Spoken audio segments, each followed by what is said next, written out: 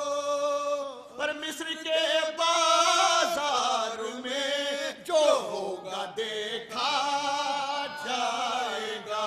مصر کے بازار میں جو ہوگا دیکھا جائے گا. میں ابو طالب ہوں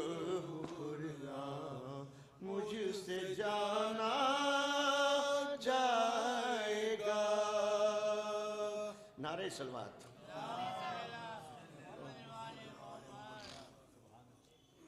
فاتحہ.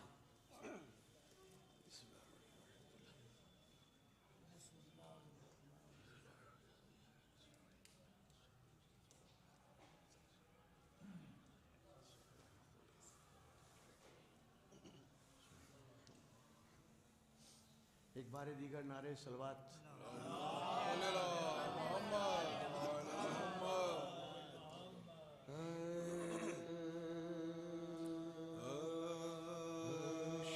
شام میں عطرت شبیر کھلے سر آئی.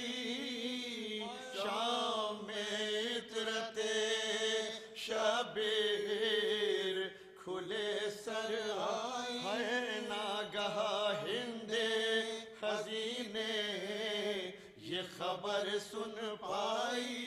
ناگہا ہند حزینے یہ خبر سن پائی. ارے ہوش جاتے رہے منہ درد ہوا گھبرائی. اور پوچھا ایک سے کہ یہ فوج ہے کس کی آئی. اور کوئی کہنے لگا گوزارو پریشان ہے اسیر. اور پر یہ کفار بھی کہتے تھے مسلمان ہے اسیر. پر یہ کفار بھی کہتے ہیں مسلمان اسیر. اور ہند کو دیکھ کے لانڈی سے کیا اسے نے بیان کہ ایسے دیکھے نہیں قیدی بخدا ہے جو جہاں. کہ سر ہے عریاں رخ پر نور ہے بالوں میں نہاں. اور چند سر نیزوں پہ ہے خاک لہو میں غرقہ. چند سر نیزوں پہ ہے خاک لہو میں غرقہ. کہ اب کہوں کیا کہ جدا سب سے ہیں شانیں ان کی. اور پیاس مارے گئے نکلی ہے زبانیں ان کی. پیاس مارے گئے نکلی ہے زبانیں ان کی. اور ہند بکھرا کی چلی دوش پہ گیسو ہوئے سیاہ. پہنچی دربار میں جس وقت وہ بہار اور گر پڑی دوڑ کے شبیر کے سر پر ناگاہ گر پڑی دوڑ کے شبیر کے سر پر ناگاہ اور رو کے چلائی میں اس شکل کے قربان گئی اور میرے آقا کا یہی سر ہے میں پہچان گئی میرے آقا کا یہی سر ہے میں پہچان گئی اور ہند سے اپنی طرف داریوں کے سنے کے بیان ہند سے اپنی طرف داریوں کے سنے کے بیان اور رو کے کہنے لگی اس سے یہ سکینہ ناداں رو کے کہنے لگی اس سے یہ سکینہ ناداں کہ اے میرے باپ کی غم خوار میں تیرے قربان اے میرے باپ کی غم خوار میں تیرے قربان کہ کھول رسی سے میرے ہاتھ کے ہے خون رواں کھول رسی سے میرے ہاتھ کے ہے خون رواں اور چھوٹ جاؤں تو نہ بھولوں گی وفائیں تیری اور ننھے ہاتھوں سے میں لے لوں گی بلائیں تیری ننھے ہاتھوں سے میں لے لوں گی بلائیں تیری میں سکینہ ہوں حسین ابن علی کی دختر اور بے گناہ کاٹ لیا تن سے میرے باپ کا سر بے گناہ کاٹ لیا تن سے میرے باپ کا سر اور جس سینے پہ سو رہنے کی میں تھی خوگر ارے گھوڑے دوڑائے لعینوں نے اسی سینے پر گھوڑے دوڑائے لعینوں نے اسی سینے پر شام میں عطرت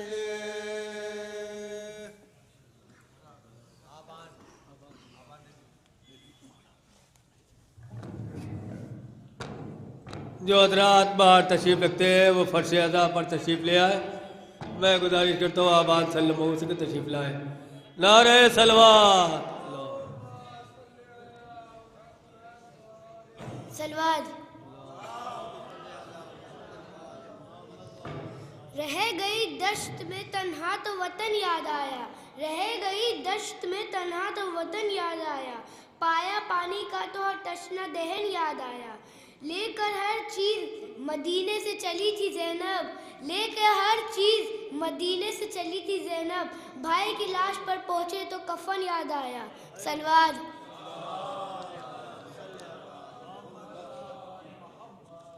کمال کا حوصلہ تھا کربلا کے شہیدوں کا کمال کا حوصلہ تھا کربلا کے شہیدوں کا وہاں پر شکر کرتے تھے وہاں پہ شکر کرتے تھے جہاں پر صبر مشکل تھا سلوات وہ 6 مہینے کا بچہ جو چل نہیں سکتا وہ 6 مہینے کا بچہ جو چل نہیں سکتا یزید اس سے بھی بچ کر نکل نہیں سکتا یزید اس سے بھی بچ کر نکل نہیں سکتا یزید تیرا مخالف ہے خود تیرا بیٹا یزید تیرا مخالف ہے خود تیرا بیٹا تیرا چراغ تیرے گھر میں جل نہیں سکتا سلوات دل روتا ہے رات روتی ہے دل روتا ہے رات روتی ہے ہر مومن کی ذات روتی ہے جب بھی آتا ہے محرم کا مہینہ خدا کی قسم غم حسین میں ساری کائنات روتی ہے سلوات انسان کے دامن میں بس اس کے سوا کیا ہے ایک ضرب ید اللہ سدے شبیری سلوات انسان کو بیدار تو ہو لینے دو انسان کو بیدار تو ہو لینے دو ہر قوم پکارے گی ہمارے ہیں حسین سلوات قاتل حسین اصل میں مر گئی عزیز ہے قاتل حسین اصل میں مر گئی عزیز ہے اسلام زندہ ہوتا ہے ہر کربلا کے بعد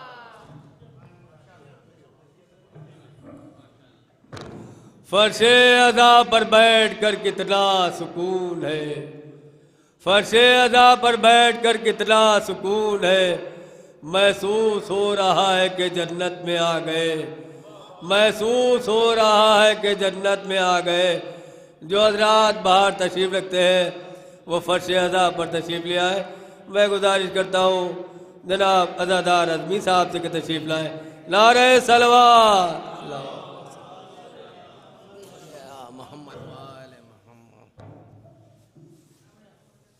ایک قطع مرحوم کے لیے، اس کے بعد ایک مطلع اور 2-3 شعر، کیونکہ وقار صاحب کو بھی پڑھنا۔ مولوی صاحب اجازت، قطع ملاحظہ ہو۔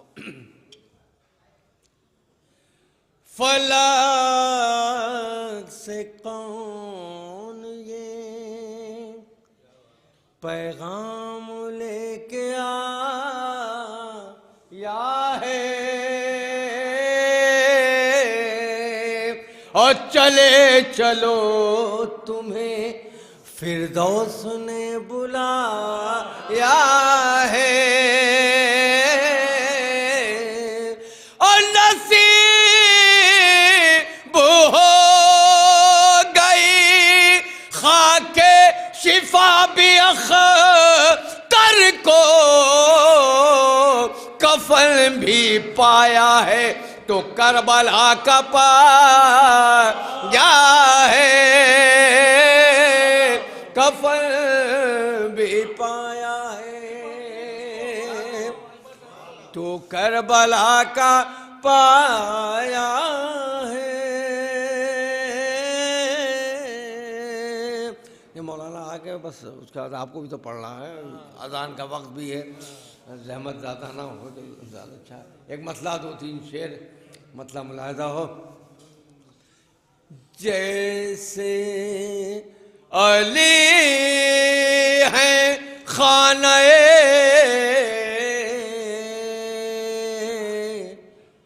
داور کی زندگی، جیسے علی ہیں خانہ داور کی زندگی، عباس ہیں حسین کے لشکر کی زندگی، عباس ہیں حسین کے لشکر کی زندگی، ہر مسئلے کا حل بنی تا حشر کربلا، ہر مسئلے کا حل بنی تا حشر کربلا، صدیوں کے کام آئی ہے دن بھر کی زندگی، صدیوں کے کام آئی ہے دن بھر کی زندگی، حر آ رہا ہے خیمہ شبیر کی طرف، حر آ رہا ہے خیمہ شبیر کی طرف، آئینہ ہونے والی ہے پتھر کی زندگی، آئینہ ہونے والی ہے پتھر کی زندگی، اور اب کس کی یہ مجال ہے حق کو مٹا سکیں، اب کس کو یہ مجال ہے حق کو مٹا سکیں، اسلام کو ملی ہے 72 کی زندگی، اسلام کو ملی ہے 72 کی زندگی، اور آخری 2 شعر، پھیلی تو سب رسولوں میں تقسیم ہو گئی، پھیلی تو سب رسولوں میں تقسیم ہو گئی۔ کہنے کو 6 مہینے تھی اصغر کی زندگی، کہنے کو 6 مہینے تھی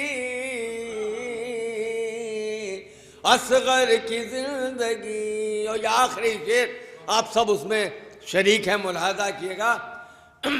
اہل عزا بھی زندہ ہیں فرش عزا کے ساتھ، اہل عزا بھی زندہ ہیں فرش عزا کے ساتھ، اور قطرے بھی جی رہے ہیں سمندر کی زندگی، قطرے بھی جی رہے ہیں سمندر کی زندگی۔ عزمی میں عمر نوح کی کیوں آرزو کروں، عزمی میں عمر نوح کی کیوں آرزو کروں، ایک پل ملے جو خدمت سرور کی زندگی، ایک پل ملے جو خدمت سرور کی زندگی۔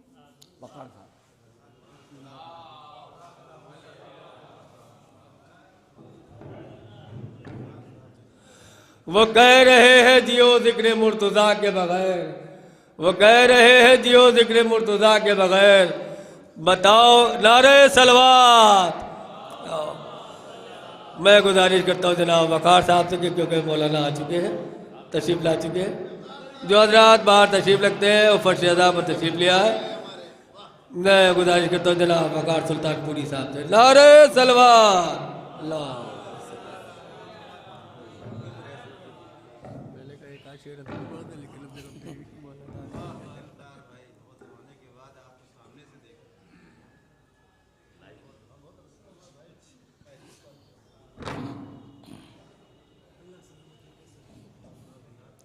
ایک سلام کے چند اشعار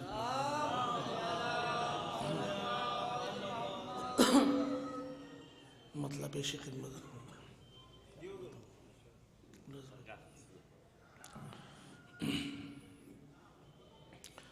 ردیف آنسو ملاحظہ فرمائیے گا، شاید کسی لائق ہوں۔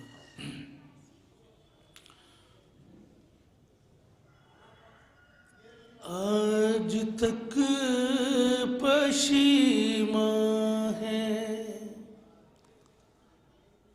سوچ کر میرے آنسو، آج تک پشیماں ہے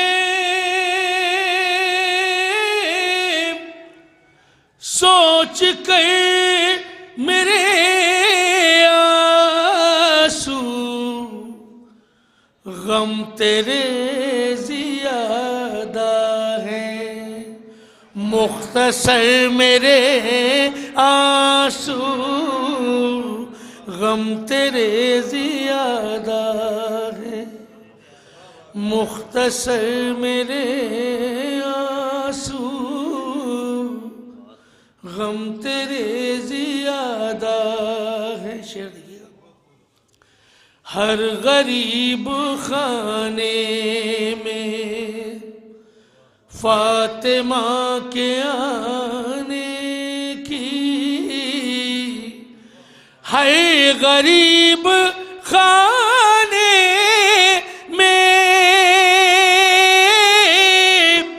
فاطمہ کے آنے کی، دیتے ہیں خبر مجھ کو معتبر میرے آنسو دیتے ہیں خبر مجھ کو، معتبر میرے آنسو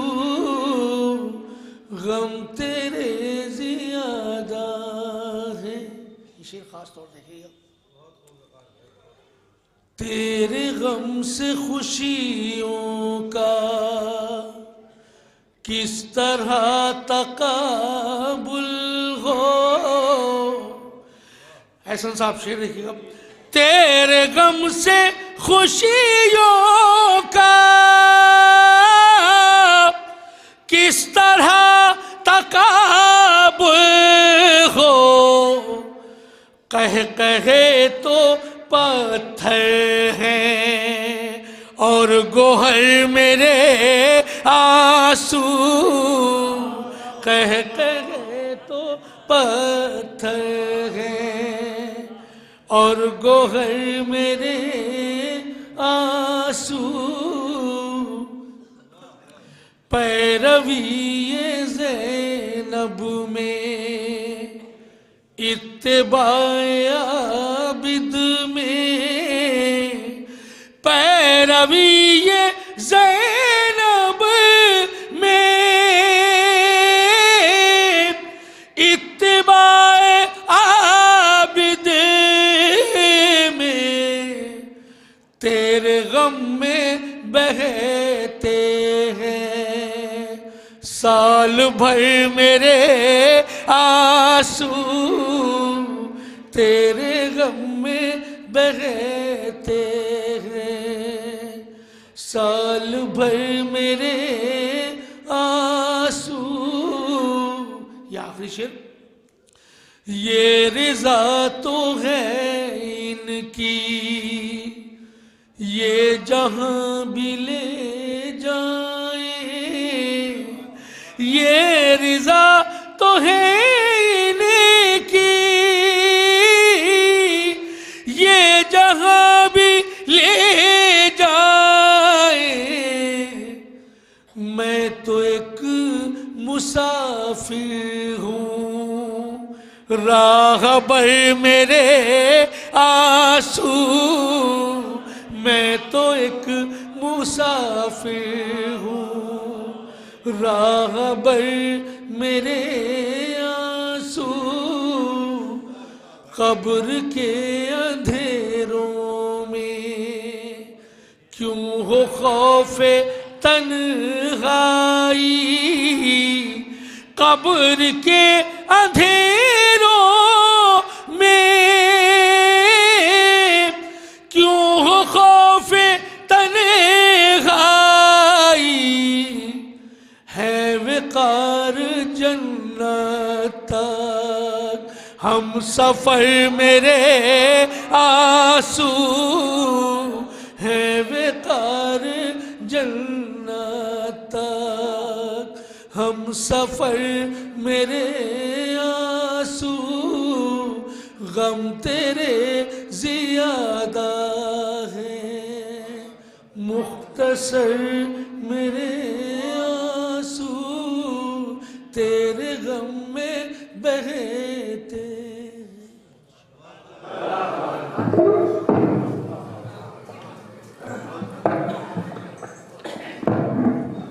نہایت ہی ادب و احترام کے ساتھ گزارش کرتے ہوئے حضرت الاسلام عالی انعام مولانا گلزار مولائی صاحب سے کہ سید اختر علی زیدی صاحب مرحوم ابن سید انوار حسین صاحب سید ملی سے خطاب فرمائے. نعرہ حیدر، نعرہ حیدر، نعرہ سلوات.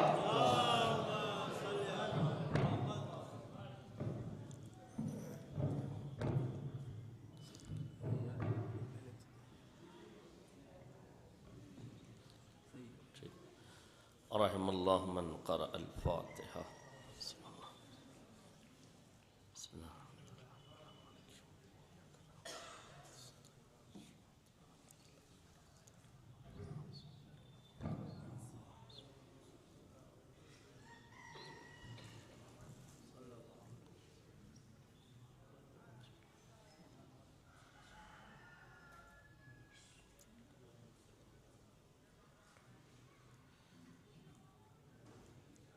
لا حول ولا قوة إلا بالله العلي العظيم. حسبنا الله ونعم الوكيل، نعم المولى ونعم النصير. الحمد لله رب العالمين،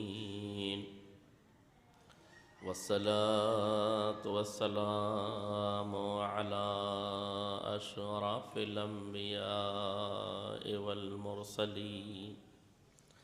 هو الذي صاحب التاج والمعراج والبراق والعلم، دافع البلاء والوباء والقحط والمرض والألم.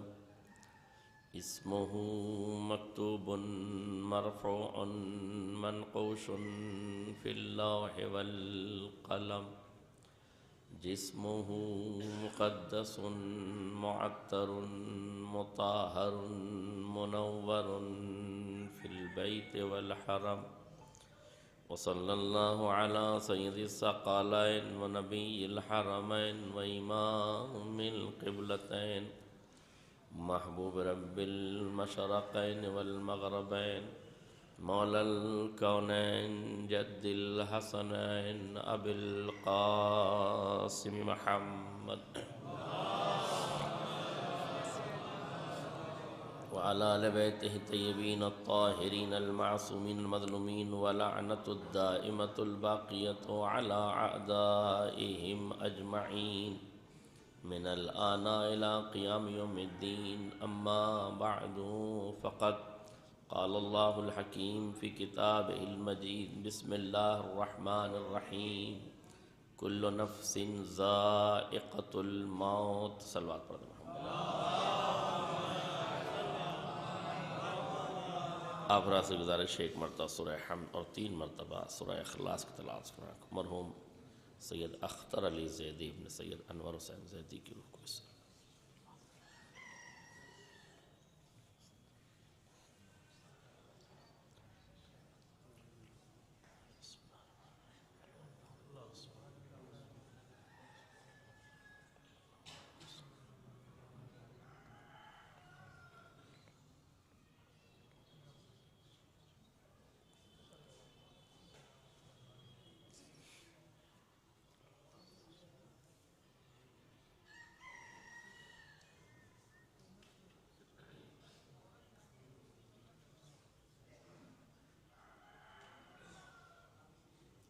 حضرات گرامی قدر، بزرگان ملت، دوستان عزیز، مجلس ایصال ثواب کی ہے ایک نیک متدین ہمدرد قوم و ملت اور محب اہل بیت علیہ السلام کی، علی کے چاہنے والے کی مجلس ہے. اس حقیقت سے انکار ممکن نہیں کہ جس شخص نے بھی زمین زندگی پہ قدم رکھا ہے اسے ایک دن آغوش موت میں سما جانا ہے. ہر وہ وجود جو اس کائنات میں زیور وجود سے آراستہ و پیراستہ ہوا ہے اسے ایک دن لباس موت زیب تن کر لینا ہے. اس کا اقرار قرآن مجید کی اس آیت میں جلی حروف میں ہو رہا ہے: کل نفس ذائقۃ الموت. ہر نفس کو موت کا ذائقہ چکھنا ہے. ایک تمثیل کا سہارا لیتے ہوئے زندگی کی حقیقت اور موت کی کیفیت کو بیان کرنا چاہتا ہوں. ایک شخص ہے جو جنگل میں تیزی سے چلا جا رہا ہے، اس کے پیچھے ایک شیر ہے جو لگا ہوا ہے. بندہ آگے آگے، شیر پیچھے پیچھے. بھاگتے بھاگتے یہ انسان ایک گڈھے کے قریب پہنچ گیا، ایک کنویں کے قریب پہنچ گیا. پیچھے شیر ہے، آگے گڈھا ہے. کیا کرتا؟ آخر اس گڈھے میں چھلانگ لگا دی. اس گڈھے کی گہرائی زیادہ تھی. نیچے جاتے جاتے اس نے اپنے دونوں ہاتھوں کو ایک ٹہنی کو مضبوطی سے پکڑ لیا. گرتا گرتا اپنے ہاتھوں سے ٹہنی کو پکڑ لیا. اب اس ٹہنی میں وہ آویزاں ہو گیا، لٹک گیا. اوپر شیر ہے، کھائی ہے، لٹکا ہے، ٹہنی ہے، اسے پکڑے ہوئے. تصور کیجئے گا اسے پکڑے ہوئے ہے. اب جان میں جان آئی کہ شیر سے کچھ بچ گئے ہیں۔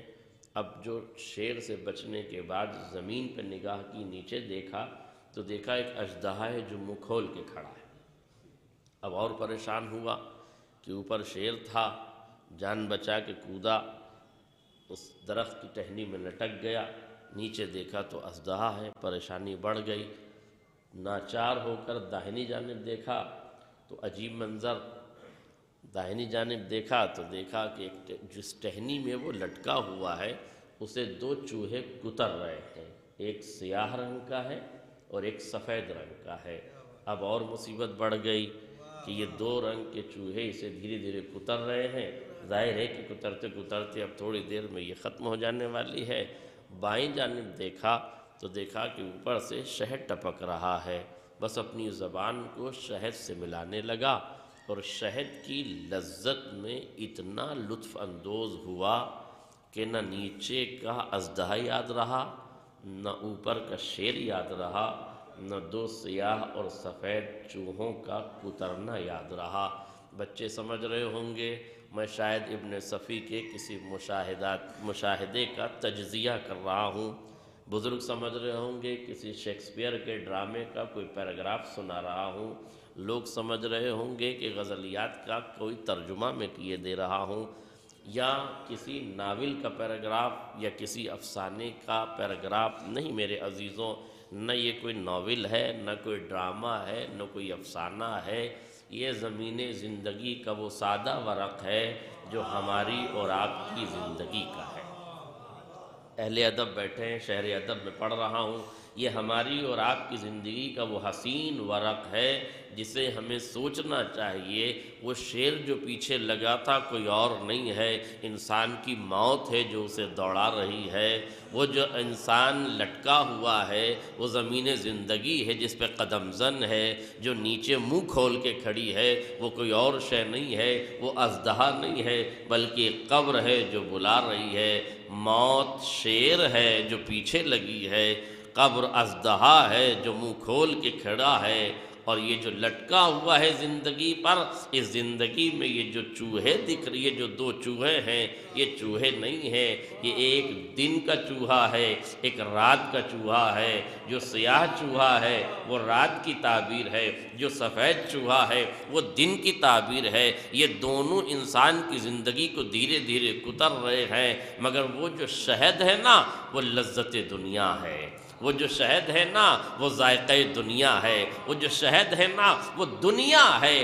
دنیا کی لذتوں میں انسان اتنا مست ہو گیا ہے کہ نہ اسے نیچے کی قبر یاد ہے، نہ اوپر کی موت یاد ہے، نہ زندگی کے گزرنے اور ختم ہونے کا کوئی اعتبار ہے۔ قبرستانوں میں بیٹھا ہے تو پھول لگا لیے ہیں تاکہ دل کو بہلانے کا کام ہو جائے، ورنہ یاد رکھنا آج ہم اوپر ہیں، کل ہم نیچے ہوں گے، کل جو نیچے ہیں وہ روز محشر میں ہوں گے۔ اس لیے دنیا کی لذتوں میں پڑھ کر نہ موت کو بھلانا نہ آخرت کو بھلا دینا۔ ایک صلوات پڑھنے محمد۔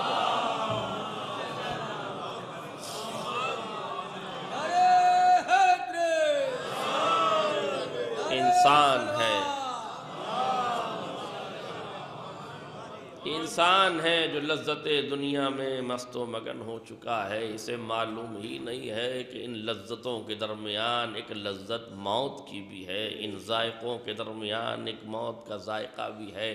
مگر عجیب مرحلہ یہ ہے کہ موت کا ذائقہ ہے کیسا، یہ کون بتائے کہ موت کا ذائقہ کیسا ہے؟ اس لیے کہ ذائقہ چکھنے کے بعد پتہ چلتا ہے، اور موت وہ ذائقہ ہے جسے چکھنے کے بعد کوئی بتا نہیں سکتا، جس نے چکھ لیا اس میں بتانے کی صلاحیت نہیں ہے۔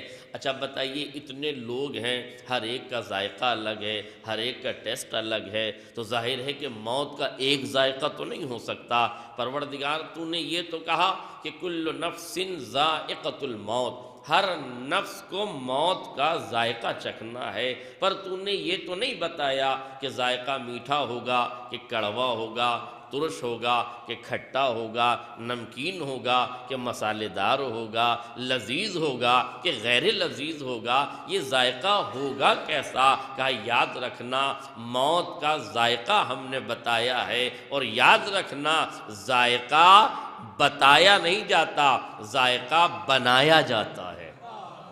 پہلے ادب تشریف فرما ہے، ذائقہ بتایا نہیں جاتا، ذائقہ بنایا جاتا ہے۔ اپنے حساب سے ذائقہ بنایا جاتا ہے، اپنے مزاج سے ذائقہ بنایا جاتا ہے۔ بچوں کے لیے بات واضح کر دوں، ہم کسی جگہ مجلس پڑھنے کے لیے گئے، عام طور سے ہوتا ہے بھائی مولانا کے لیے چائے لائیے، یہ تو نہال بھائی کی محبت تھی کہ وہ چائے گھر لے آئے، ورنہ کچھ لوگ گھر پہ بلا کے چائے پلاتے ہیں اور کچھ لوگ ویسے بھی چائے پلا دیتے ہیں۔ اب یہاں بھی چائے پی گئی تو چائے، 4 آدمی ہم بیٹھے ہوئے تھے، چاروں کے لیے چائے آئی۔ خاتون خانہ زیادہ سمجھدار تھیں، انہوں نے پھیکی چائے کا تھرمس بھر کے شکردان ساتھ دے کے 4 کپ لے کے انہیں بھیج دیا کہ چلے جائیے ان کو چائے پلا دیجئے۔ 3 لوگ ہمارے سامنے اور تھے، ہم بھی تھے۔ اس چائے نکالنے والے عقل مند آدمی نے کہا کہ حضور یہ چائے پھیکی ہے جو باورچی خانے سے آئی ہے۔ بس ایک ایک سے پوچھنے لگا آپ کتنی شکر لیں گے؟ انہوں نے کہا ہم ذرا کم شکر پیتے ہیں، 1 چمچ شکر ڈال دیجئے۔ ایک صاحب نے کہا نہیں، جب تک لبوس نہ ہو، لبدوز نہ ہو تب تک لطف نہیں آتا، ہم تو کھڑے چمچ کی چائے پیتے ہیں، آپ شکر کو جھونک دیجئے۔ تو کسی نے کہا شکر چھلا دیجئے، کسی نے کہا شکر جھونک دیجئے، کسی نے کہا بھئی مناسب سے شکر ڈال دیجئے۔ ایک صاحب نے کہا کہ نہیں صاحب شکر وکر نہ ڈالیے، شکر کا کوٹا پورا ہو چکا ہے، اب شوگر ہو گئی ہے لہذا پھیکی چائے دے دیجئے۔ تو آپ نے محسوس کیا کہ نہیں، باورچی خانے سے ایک ذائقے کی چائے آئی تھی، ہر آدمی نے اپنے مزاج سے ذائقہ بنا، ہر آدمی نے اپنے حساب سے ذائقہ بنا لیا۔ اس کا مطلب یہ ہے کہ قدرت نے موت میں ذائقہ نہیں رکھا ہے، اس نے ایک ہی ذائقے کی موت دنیا میں بھیجی ہے۔ اب یہ تم طے کرو گے کہ تمہارا ذائقہ کیسا ہے، تمہارا ٹیسٹ کیسا ہے۔ تم جیسا ٹیسٹ چاہو گے ویسا بنے گا۔ تو مالک ہم کیسا ذائقہ بنائے؟ کہ یہ جو حیات ہے جیسے گزارو گے ویسے ہی موت کا ذائقہ بن جائے گا۔ یہ زندگی جیسے گزارو گے ویسے ہی موت کا ذائقہ بن جائے گا۔ اب یہ تمہاری مرضی ہے کہ سارے گاؤں کی جائیداد لوٹ لو، عزیزوں کا مال کھا جاؤ، اپنوں رشتہ داروں کا مال کھا جاؤ، سارا مال لوٹ کے اس موت کو کڑوی بنا لو، یا سب کے حقوق ادا کر کے اس موت کو شیریں بنا لو۔ موت کا کوئی ذائقہ نہیں ہے، قدرت نے تو کہا ذائقہ ہے، مگر کیسا ذائقہ ہے یہ آپ نے بنانا ہے۔ اگر آپ چاہتے ہیں کہ موت میٹھی ہو تو میٹھی میٹھی باتیں کیا کیجئے، اگر آپ چاہتے ہیں کہ موت کڑوی ہو تو سماج میں زہر گھولا کیجئے، مگر یاد رکھیے گا یہ سماج میں گھولا ہوا زہر زندگی میں بھی گھلے گا اور موت کی دہلیز تک لے کے جائے گا۔ اس لیے اچھائیاں پھیلاؤ گے تو موت اچھی ہوگی، برائیاں پھیلاؤ گے تو موت بری ہوگی۔ اب تمہارے ہاتھ میں ہے، جیسا چاہو ذائقہ بنا لو۔ ہاں جب موت کڑوی ہو تو یہ نہ کہنا کہ پروردگار کیسی موت دے دی، آواز قدرت آئے گی یہ موت کا ذائقہ ہم نے نہیں دیا ہے، یہ تم نے اپنے اعمال سے بنایا ہے۔ ایک صلوات پڑھ دے محمد اور آلہ۔ تم حقوق الناس اور حقوق اللہ کی رعایت کرتے جانا، موت کا ذائقہ تمہارے لیے بہتر ہوتا جائے گا، جیسا چاہو گے ذائقہ بن جائے گا۔ اپنوں کو، عزیزوں کو، رشتہ داروں کا خیال رکھنا، صلہ رحم کرنا۔ دیکھیے یاد رکھیے گا، انسان کسی سے محبت کرے یا نہ کرے، انسان سب سے زیادہ محبت اپنے آپ سے کرتا ہے۔ اور کون ہے جو نہیں چاہتا کہ اس کی زندگی بابرکت ہو؟ مرنا تو کوئی نہیں چاہتا، سب جینا ہی چاہتے ہیں۔ تو اگر آپ جینا چاہتے ہیں تو پھر جینے کے اصول بھی اپنانے پڑیں گے، جینے کے قاعدے بھی اپنانے پڑیں گے۔ کیسے جیا جاتا ہے؟ آل محمد نے بتایا، صلہ رحم کرنے سے زندگی بڑھتی ہے، قطع رحم کرنے سے زندگی گھٹتی ہے۔ ایک شخص کو کینسر کا مرض پیدا ہو گیا، بلڈ کینسر ہو گیا، ڈاکٹر کے گیا، چیک اپ کرایا، رپورٹ لے کر آیا۔ ڈاکٹر نے کہا کہ صاحب آپ کو بلڈ کینسر ہے، کچھ دن آپ زندہ رہ سکتے ہیں، کچھ دن آپ کی زندگی کے بچے ہیں، اس کے بعد آپ خدا کی بارگاہ میں جانے والے ہیں۔ ظاہر ہے کہ جب موت دروازے پہ دستک دینے لگ جائے تو پھر آدمی کہیں جائے یا نہ جائے، مسجد کا دروازہ جلدی یاد آ جاتا ہے۔ پریشان ہوئے، چلو اب تو 6 مہینے 8 مہینے بچے ہیں، مسجد ہی چلیے، نماز پڑھنے کے لیے آئے۔ اب لوگوں نے بھی دیکھا کہ جو کبھی نہیں آتا وہ ابھی کیوں آیا ہے، مگر بہرحال دیر سے آیا یا سویر سے آیا، آ تو گیا۔ چلیے جب یہ آ گئے، اب ظاہر ہے کسی عالم دین سے ملاقات ہو گئی، اپنا درد دل بیان کیا۔ سرکار بتائیے کیا کریں؟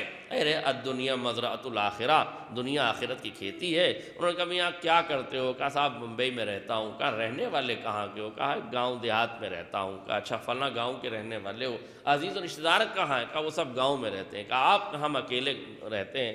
کہتے پیسے ویسے؟ کہنے لگا بہت تجارت کی ہے، بزنس کی ہے، ماشاءاللہ بہت پیسہ ویسا، دولت بہت اچھی ہے۔ کہنے لگا اچھا تو رشتہ داروں کا کچھ کیا؟ کہنے لگا فرصت ہی نہیں ملی رشتہ داروں کے ساتھ کچھ کرنے کی۔ تو انہوں نے کہا پھر ایسا کرو آخرت کما لو، دنیا تو کما ہی چکے ہو، اپنے گاؤں پلٹ جاؤ اور اپنے عزیزوں اور رشتہ داروں سے پوچھو کہ کون مصیبت میں ہے، کون پریشانی میں ہے، جا کے دیکھو کس غریب کی چھت گری ہوئی ہے، چھت بنا دو، دیکھو کن یتیم بچوں کی فیس جمع نہیں ہوئی ہے، ان کی جا کے فیس جمع کر دو، دیکھو کون قرض میں ڈوبا ہوا ہے، اس کا قرضہ ادا کر دو، دیکھو جا کے کون پریشان حال ہے، کون فاقے کر رہا ہے، اس کی روزی روٹی کا انتظام کر دو، کس کو تجارت نہیں مل رہی ہے اس کے تجارت کا انتظام کر دو، مسجد کو دیکھ لو کس حال میں ہے، امام بارگاہ کو دیکھ لو کس حال میں ہے، جا کے تعلیمی اداروں کو دیکھ لو کس حال میں ہے۔ کہنے کا بات تو صحیح ہے، دولت کو سمیٹا، سیدھا اپنے گاؤں پہنچا، کام پہ کام کرنے لگا، مسجد کی حالت سدھاری، امام بارگاہوں کی طرف رخ کیا، تعلیمی اداروں کی طرف رخ کیا، یتیموں کا خیال کیا، اپنے تمام عزیزوں رشتہ داروں میں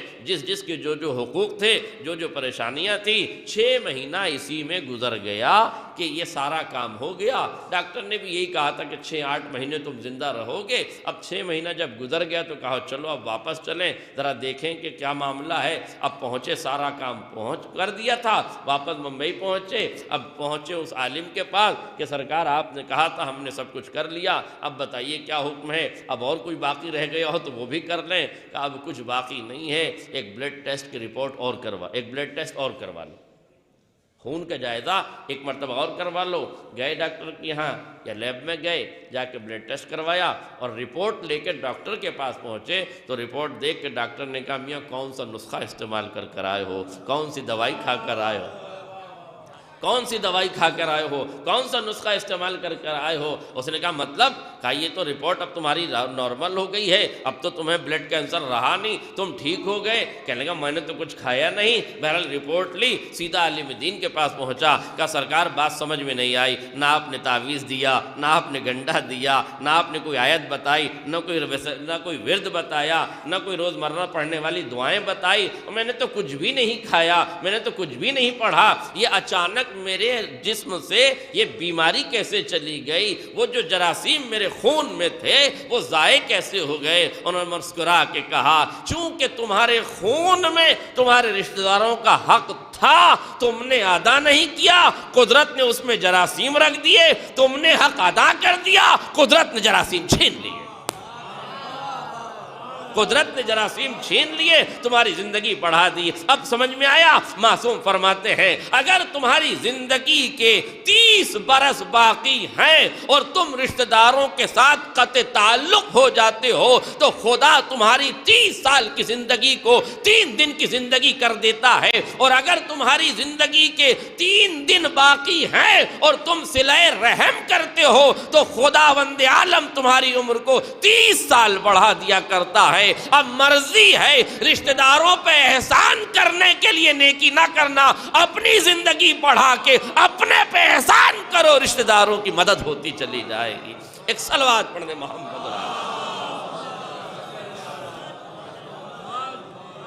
اس پرآشوب دور میں کہ جہاں انسان دولت کے پیچھے بھاگ رہا ہے، جہاں نہ حلال دیکھ رہا ہے نہ حرام دیکھ رہا ہے، عیب سے آئے کہ غیب سے آئے، حلال سے آئے کہ حرام سے آئے، اچھے راستوں سے آئے کہ برے راستوں سے آئے، امام کا مال آئے کہ عوام کا مال آئے، امام کا کھانا پڑے کہ عوام کا کھانا پڑے، جہاں سے ملے بس لوٹ لو۔ اور یہ یاد رکھنا، یہ دولت کے منارے ضرور بناؤ، غربت اسلام کو پسند نہیں ہے، مگر اس دولت میں یہ خیال رکھنا کہ لوگوں کے حقوق کو پامال نہ کیا جائے، اس لیے کہ جس اولاد کے لیے دولت چھوڑ کے جا رہے ہو وہ ایک سورہ فاتحہ تو پڑھ سکتی ہے، جمع شدہ حرام دولت کو ہٹا کر آپ کے لیے آخرت کی راہیں نہیں ہموار کر سکتی۔ ہمیں اپنے ہاتھوں سے آخرت کا راستہ بنانا ہے۔ اگر پھول لگاؤ گے تو اس راستے میں خوشبو پاؤ گے، اور اگر کانٹے بچھاؤ گے تو پھر اس راستے میں مسلسل تمہیں کانٹے ملیں گے۔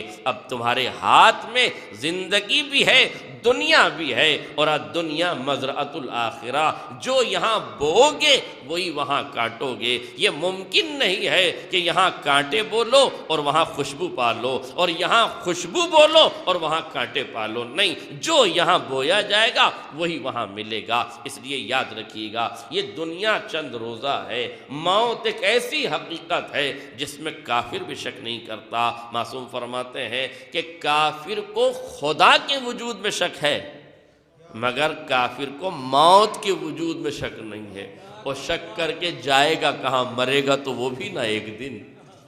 اس لیے موت ایک یقین کا نام ہے، مگر یہ بھی یاد رکھیے گا، جملہ محسوس کیجئے گا، اس زمین پر جو سب سے غیر معتبر شے ہے اس کا نام زندگی ہے، اور جب سے معتبر شے ہے اس کا نام موت ہے۔ یہ عجیب مصیبت ہے کہ ہمیں غیر معتبر چیز سے پیار ہے، اور وہ جس کا اعتبار قائم ہے اس سے کوئی خوف نہیں ہے، اس سے کوئی ڈر نہیں ہے۔ میرے عزیزوں یاد رکھیے گا، حالات جس رخ پر چلے جائیں، کل نفس ذائقۃ الموت، ہر نفس کو موت کا ذائقہ چکھنا ہے، کسی بھی ذی روح کو اس سے فرار ممکن نہیں ہے۔ اب سوال یہ ہے، آپ نے اتفاق کیا ہے کہ ذائقہ کیسا ہے، چکھ کر بتایا نہیں جا سکتا، جو چکھ لے وہ بتانے کے لائق نہیں، جس نے چکھا نہیں وہ بتا سکتا نہیں، تو پھر موت کیسے پتہ چلے کہ ذائقہ کیسا ہے؟ چلیے ہم ایک بندے کو، بلکہ ہم کیا، مرحوم سرکار مہدی علی اللہ مقامہ ایک بندے کو پکڑ کے لائے تھے، اسی سے پوچھ لیں کہ موت کا ذائقہ کیا ہے۔ یاد آیا آپ کو؟ نہیں یاد آیا؟ ارے وہ بڑھیا کا بیٹا جو حکومت کے تابوت میں سیاست کے کاندھوں پر زندگی کو موت کا کفن پہنا کے عصمت کے قدموں میں لا کے رکھا گیا تھا، ہاں، اور سازش نے دہائی دی تھی کہ مولا نماز پڑھا دیجئے، اور مولانا نے ماں کی آنکھوں میں آنکھیں ڈال کے پوچھا کہ نماز پڑھا دوں۔ مولا ماں سے کیوں پوچھ رہے ہیں؟ کہ جب حکومتیں مامتا جیسے رشتے کو خریدنے کا ہنر پیدا کر لے تو امامت کو معجزہ دکھانا پڑتا ہے۔ محسوس کی گیا؟ تو امامت کو معجزہ دکھانا پڑتا ہے۔ پوچھا پڑھا دوں؟ اس نے کہا پڑھا دیجئے۔ محسوس کیجئے گا، اس نے کہا پڑھا دیجئے۔ امام نے تکبیر کہی، زندگی موت کی آغوش میں چلی گئی، ہاں، زندگی موت کی آغوش میں چلی گئی۔ اب ظاہر ہے کہ جیسے ہی وہ ختم ہوا، نماز ختم ہوئی، اور لوگوں نے کہا یہ تو زندہ تھا۔ امام نے کہا زندہ تھا تو لے جاؤ۔ اب جیسے ہی چہرے سے نقاب ہٹائی، کفن کا ٹکڑا چہرے سے ہٹایا، عجیب منظر دیکھا، جس کی آنکھیں کھلی تھی اس کی بند ہو گئی، جن کی کھلی تھی ان کی پھٹی رہ گئی۔ یہ کیا ہو گیا؟ اور خالی آنکھیں ہی نہیں پھٹی، جیسے ہی زندگی کو موت کی آغوش میں دیکھا فوراً 9-11 ہو گئے، سب کے سب بھاگ گئے، مگر ایک ماں تھی جو میت کے پاس کھڑی رہی۔ اہل لکھنؤ کے لیے جملہ ہے، میت کے پاس ماں بیٹھی رہی، سب کے سب بھاگ گئے۔ ہم نے اس ماں سے پوچھا جب سب بھاگ گئے، سیاست کے بکے ہوئے سارے رشتے چلے گئے، تو کیوں نہیں گئی؟ کہ یہی تو قانون ہے، میت کا وارث میت چھوڑ کے بھاگا نہیں کرتا۔ میت کا وارث میت چھوڑ کے بھاگا نہیں کرتا۔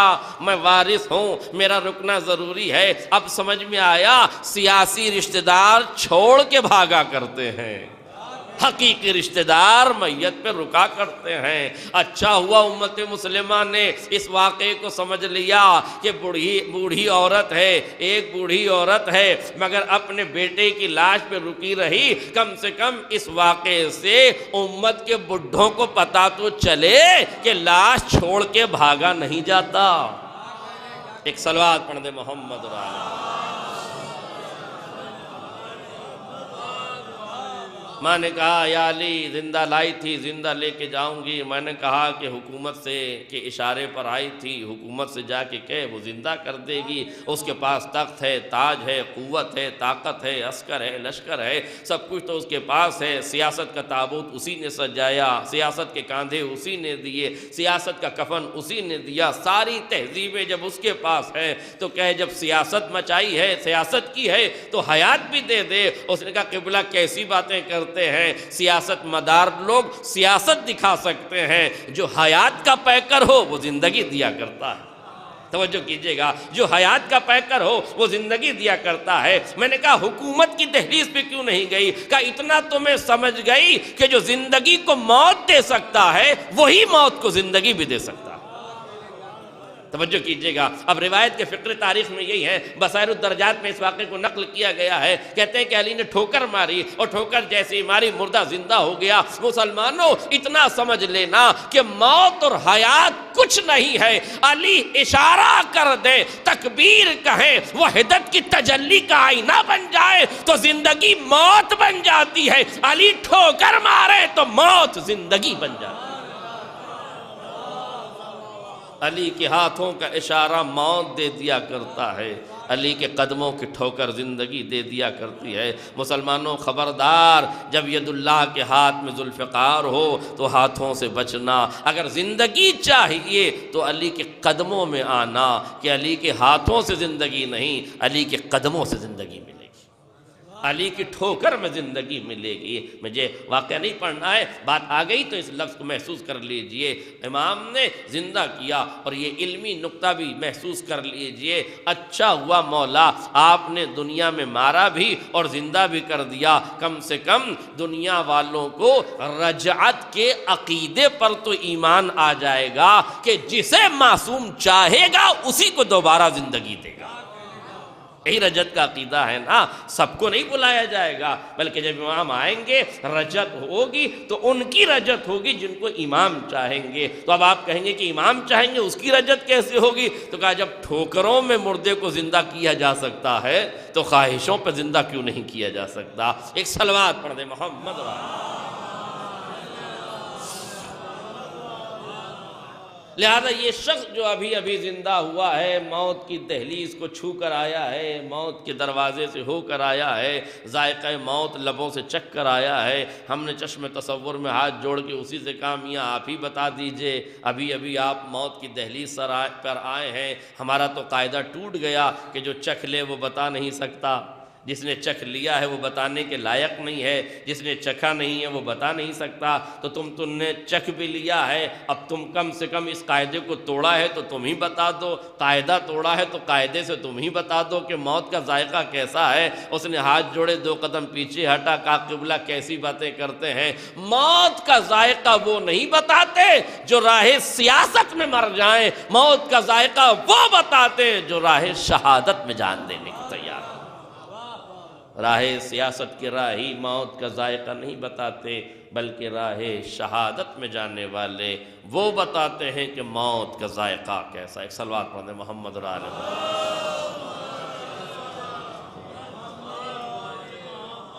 موت کا ذائقہ وہ نہیں بتاتے کہ جو راہ سیاست میں مر جائیں، موت کا ذائقہ وہ بتاتے ہیں جو راہ شہادت میں مر جائیں۔ اسی لیے جو راہ شہادت کا راہی تھا، امام نے اس سے پوچھا کیف الموت عندک، میرے لال تیرے نزدیک موت کیسی؟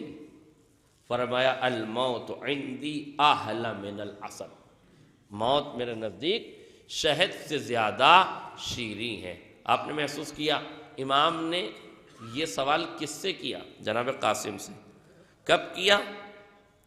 ایک صلوات پڑھ دیں محمد رسول اللہ۔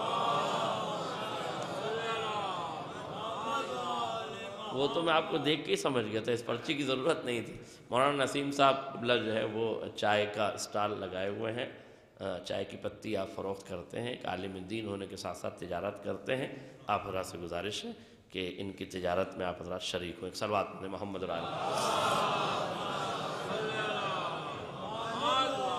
امام نے یہ سوال جناب قاسم سے کیا، توجہ کیجئے گا، کب کیا، کہاں کیا اور کیوں کیا؟ بس یہ 3 سوال اور آپ کی زحمت تمام۔ کہاں کیا؟ کربلا میں۔ کب کیا؟ عاشور کے دن۔ کیوں کیا؟ یہ سوال آپ جناب عباس سے بھی تو کر سکتے تھے کہ موت تمہارے نزدیک کیسی ہے، ان سے تو نہیں پوچھا۔ جناب علی اکبر سے بھی تو پوچھ سکتے تھے تمہارے نزدیک موت کیسی ہے، ان سے تو نہیں پوچھا۔ حضرت مولانا محمد سے پوچھ سکتے تھے کہ نہیں پوچھا۔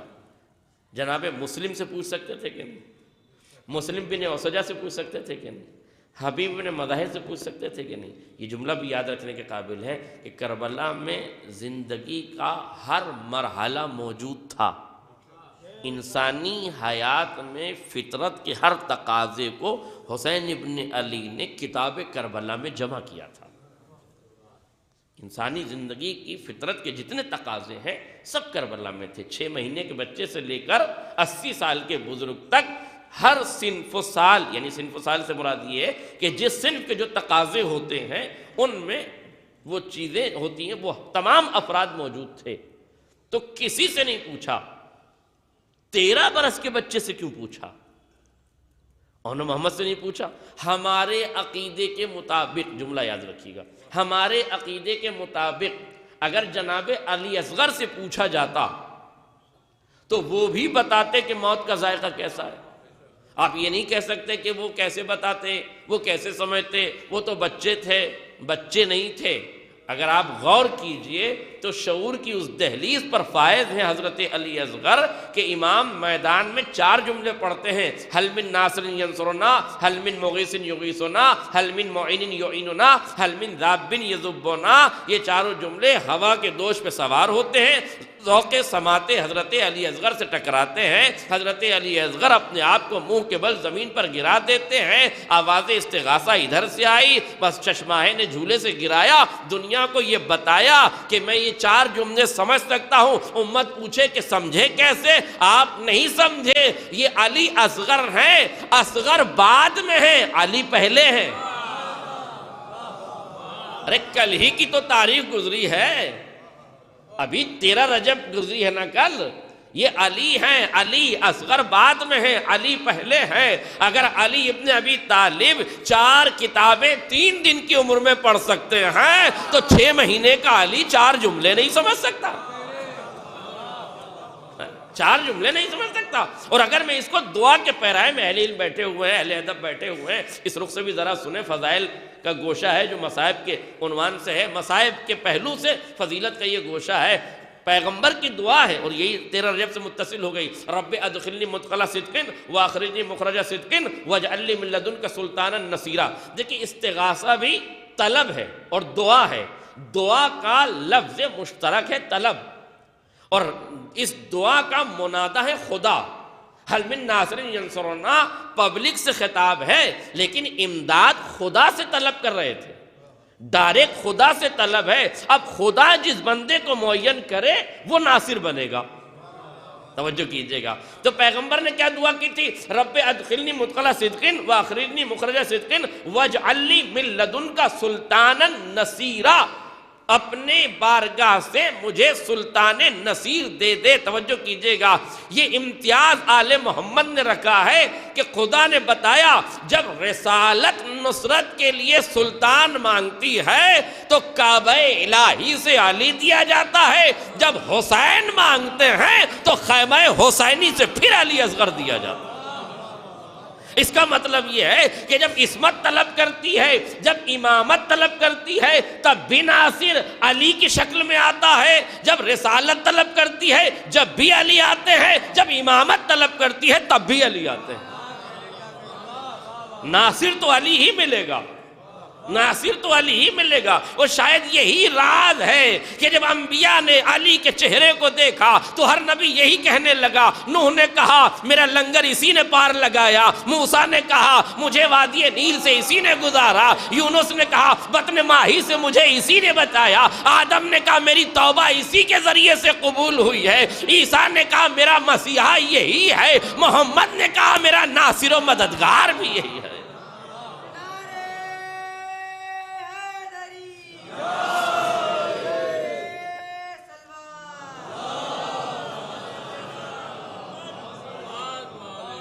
اور یہ عقیدت کا جملہ ہے، اسے محسوس کیجئے گا۔ جیسے عقیدے کا شعر ہوتا ہے ویسے عقیدے کا جملہ بھی ہوتا ہے، کیونکہ روایات جب بہت سی چیزوں سے خالی نظر آتی ہیں تو پھر اس وقت عقیدت کا دامن تھام کر حقیقتوں کی منشگافیاں کرنا پڑتی ہے۔ جیسے ہی علی اصغر نے سنا منہ کے بل زمین پر گرایا، ہاتھوں کو جوڑ کے بارگاہ باب الحوائج میں پوچھوں گا مولا یہ منہ کے بل زمین پر کیوں گرایا؟ کہا تمہیں معلوم نہیں ہے بابا نے اذان شہادت دی ہے، عبادت کی آواز آ رہی ہے، امام وقت اذان دے رہا ہے، مجھے نماز کے لیے جانا تھا، نماز شہادت پڑھنی تھی، خیمے میں پانی نہیں تھا کہ میں وضو کرتا، اس لیے منہ کے بل خاک خیمہ پہ گرایا کہ تیمم کر لوں۔ آپ خاک خیمہ پہ گرا نہیں رہے تھے، بظاہر تیمم کا استعارہ ہے، اور جب تیمم کر کے مجاہد تیار ہو جائے تو قالین کے مصلے پہ نہیں بلایا جاتا، دست امامت کو مصلی بنایا جاتا، دست امامت کو مصلی بنایا جاتا ہے۔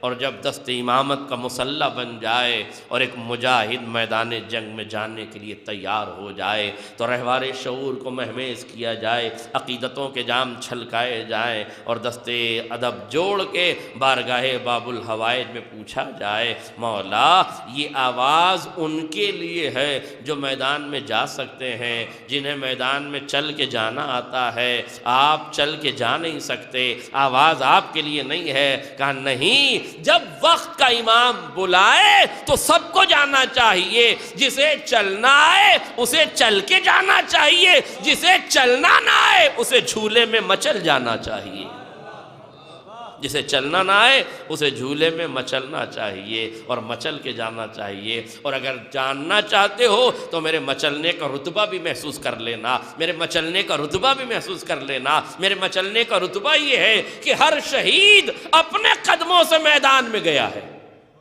میں جملہ محسوس کیجئے گا، ہر شہید اپنے قدموں سے میدان میں گیا ہے، میں واحد شہید ہوں جو امامت کے قدموں سے میدان میں گیا، واحد شہید ہوں جو حسین ابن علی کے قدموں سے چل کے میدان شہادت میں گیا ہوں۔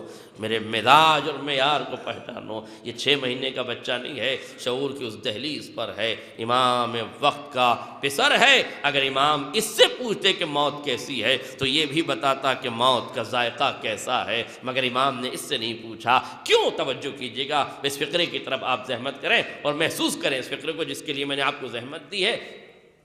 جناب قاسم سے کیوں پوچھا؟ جملہ محسوس کیجئے گا، اہل ادب شہر تہذیب میں جملہ پڑھ رہا ہوں کہ امام نے کیوں پوچھا؟ بنی امیہ کے نمک خاروں نے امام حسن کی صلح کے بعد یہ بات عالم عرب میں اڑا دی تھی، یہ پروپیگنڈا کر دیا تھا کہ نعوذ باللہ امام حسن نے ڈر کی وجہ سے صلح کر لی۔ یہ بنی امیہ کے بکے ہوئے ضمیر نے، بکے ہوئے خمیر نے، بکے ہوئے قلم نے، بکے ہوئے کتاب روات نے، سب نے یہ بات عالم عرب میں مشہور کر دی تھی۔ ایک جملہ کہوں تو بات پہنچ جائے گی، جس طرح آج کا میڈیا کام کرتا ہے ویسے بنی امیہ کا گودی میڈیا، میں نے بنی امیہ کا گودی میڈیا کہا ہے، میں اپنے لفظوں کا ذمہ دار ہوں، کسی کے سمجھنے کا ذمہ دار نہیں ہوں۔ البتہ بنی امیہ ہی ہے جس دور میں اپنی سیاست کا رنگ دکھائے۔ ایک صلوات پڑھیں محمد اور آل محمد۔ شہر تہذیب میں یہ اشارے کافی ہو جانے چاہیے، محسوس کیجئے گا۔ لہٰذا جیسے ہی ایک صلوات پڑھیں محمد اور آل محمد، جب یہ شہرت ہو گئی، توجہ کیجئے گا، جب یہ شہرت ہو گئی تو اب محسوس کیجئے گا، جب پورے عالم عرب میں یہ پروپیگنڈا ہو گیا اور یہ بات مشہور کر دی گئی کہ امام حسن نے نعوذ باللہ ڈر کے سلوکی ہے، تو اب امام حکیم کربلا پہ لازم تھا کہ کسی اور سے پوچھنے کے بجائے قاسم سے پوچھتے، میرے لال تمہارے نزدیک موت کیسی ہے؟ سنیے گا، اگر کسی بزدل باپ کا بیٹا ہوتا تو سوال موت پر اپنے آپ کو خیموں کی تنابوں کے پیچھے جا کے چھپا دیتا، مگر شیر کا بیٹا تھا، شیرانہ جواب دیتا۔ الموت عندی احلی من الاصل، شیر کا بیٹا تھا، شیرانہ جواب دیا، میرے نزدیک موت شہد سے زیادہ شیریں ہے۔ توجہ کیجئے گا، اس کا مطلب یہ ہے کہ اب لب قاسم کے ہیں، قلب حسن کی ترجمانی ہے، زبان قاسم کی ہے، حقیقت حسنی کو بیان کیا جا رہا ہے۔ یہ لہجے کی شجاعت قاسم کی ہے، حقیقت کی شجاعت حسن کی ہے۔ اس لیے کسی اور سے پوچھنے کی ضرورت نہیں تھی۔ حکیم کربلا جانتے ہیں کہ بنی امیہ نے جو بدنما داغ لگائے ہیں اسے آب حکمت سے دھونا زمین کربلا پہ ضروری ہے، تاکہ تاریخ میں قاسم کے لہجے کی ساخت باقی رہ جائے اور اس ساخت سے حسن کی ساخت دنیا پہچانے۔ محسوس کیا آپ نے؟ اس طرح امام نے جناب قاسم سے پوچھا، میں نے دعویٰ کر دیا، دو دلیلیں سن لے بات ختم ہو جائے۔ کہا اب امام نے کہاں پوچھا؟ مدینے میں تو نہیں پوچھا، قاسم ساتھ تھے۔ مکے میں نہیں پوچھا، جناب قاسم وہاں بھی ساتھ تھے۔ منزل ثعلبیہ پہ نہیں پوچھا، وہاں بھی ساتھ تھے۔ ذو حسم پہ نہیں پوچھا، وہاں بھی ساتھ تھے۔ کربلا آ گئے، 2 محرم کو بھی نہیں پوچھا، 5 محرم کو بھی نہیں پوچھا، 7 محرم کہتے آب ہے تب بھی نہیں پوچھا، 9 محرم کو نہیں پوچھا۔ روایات کے مختلف فقرے ہیں، اس میں ایک فقرہ یہ ہے کہ جب اصحاب شہید ہو گئے، انصار شہید ہو گئے، تب امام نے جناب قاسم سے پوچھا تمہارے نزدیک موت کیسی؟ توجہ کیجیے گا، دیکھیے اب تک نہیں پوچھا تھا، اب کیوں پوچھا؟ اب تک قاسم کی نظر میں موت کا مارکہ نہیں آیا تھا۔ میں مثال دے کے بات واضح کر سکتا ہوں، لیکن چونکہ اب وقت نہیں ہے اس لیے جلدی جلدی بات کر رہا ہوں۔ مدینے میں موت دیکھی نہیں ہے قاسم نے، مکے میں موت دیکھی نہیں ہے، منزل ثعلبیہ پہ موت دیکھی نہیں ہے، ذو حسم پہ موت دیکھی نہیں ہے، 2 محرم کو موت دیکھی نہیں ہے، 9 محرم کو موت دیکھی نہیں ہے، مگر جب اصحاب شہید ہو گئے، انصار شہید ہو گئے، لاشوں کے لاشیں لگ گئے، سر اڑنے لگے، تیر چلنے لگے، کمانیں کڑکڑانے لگی، تلوار و نیزے کی چمک دکھنے لگی، خون کی ندیاں بہنے لگی، تو اب یہ بات پردہ راز میں نہیں ہے کہ موت کیا ہے۔ اس کا مطلب ہے اب تک پوچھتے تو بازار موت گرم کہاں ہوا تھا، قول کی اہمیت کم ہو جاتی، مگر جب موت کا بازار گرم ہو گیا، اب موت بٹنے لگی، تب پوچھا کہ موت کیسی ہے۔ یہ قاسم نہیں ہے، حسن کا جگر ہے، لاشوں کے درمیان کھڑا ہو کے موت کو شہد سے شیریں بتا رہا ہے، موت کو شہد سے شیریں بتا رہا ہے۔ یہ حسن کے لخت جگر کا کمال ہے۔ بات ختم ہو گئی، بس ایک جملے میں محسوس کر لیجئے، میرا دعویٰ آپ نے داد دی، آپ نے سراہا، بہت شکریہ، مگر ہر دعویٰ محتاج دلیل ہوتا ہے، اس لیے اس دعوے پہ دلیل سن لیجیے۔ میں نے آپ سے کہا کہ امام حسن کے دامن پہ داغ لگایا گیا تھا، اس وجہ سے امام حسین نے پوچھا تب دلیل کیا ہے؟ اس کی دلیل یہ ہے کہ جب جناب قاسم میدان جہاد میں پہنچے ہیں تو آپ رجز پڑھتے ہیں۔ دیکھیے رجز کیا ہے؟ رجز یہ ہے کہ انسان جو بہادر ہے، جو میدان جاتا ہے، تلوار نکالتا ہے اور تلوار کی شجاعت سے پہلے وہ زبان کی شجاعت دکھاتا ہے اور اپنے خاندان کے، اپنے حسب و نسب کو، اپنے لوگوں کو بیان۔ اور یہ بات صرف کربلا میں نہیں ہے، آپ تو ہم سے بہتر جانتے ہیں کہ رجز اور دونوں طرف سے پڑھا جاتا ہے، آل محمد بھی پڑھتے ہیں اور آل محمد کے دشمن بھی پڑھتے ہیں، اور یقین نہ ہو تو خیبر سے پوچھ لیجئے، یاد ہے نا کیا کہا تھا مرحب نے آ کے؟ انا الذی سمتنی امی مرحبا، سلام ہے علی ابن ابی طالب پر، وہی لہجہ، وہی ردیف، وہی قافیہ، وہی زمین، اسی مصرے پہ مصرہ لگا کے علی نے فرمایا انا الذی سمتنی امی حیدرا، میری ماں نے میرا نام حیدر رکھا ہے۔ دیکھیے بچوں کے لیے بتا رہا ہوں، یہ بڑا مشہور ہو گیا کہ صاحب وہ مرحب کی ماں جو ہے وہ نجومی تھی، علم نجوم سے واقف تھی، اس لیے اس نے اپنے بیٹے کو کہہ دیا تھا کہ حیدر نامی آدمی سے مت لڑنا، علم نجوم سے دیکھنے۔ کوئی علم نجوم نہیں آتا تھا اس کو، یہ سب بات کی اسرائیلیات ہے۔ حقیقت یہ ہے کہ مرحب بھی اسی دور میں پیدا ہوا تھا جس دور میں علی ابن ابی طالب پیدا ہوئے تھے، ہم عمر تھے، مگر جب مرحب پیدا ہوا نا تو اس کی کلائی چوڑی تھی، اس کے بازوؤں میں طاقت تھی، تو اس کی ماں اس کے وجود کو دیکھ کے کہتی تھی کہ تیرے کلائی کی وسعت یہ بتا رہی ہے کہ تو بہت بڑا پہلوان ہوگا۔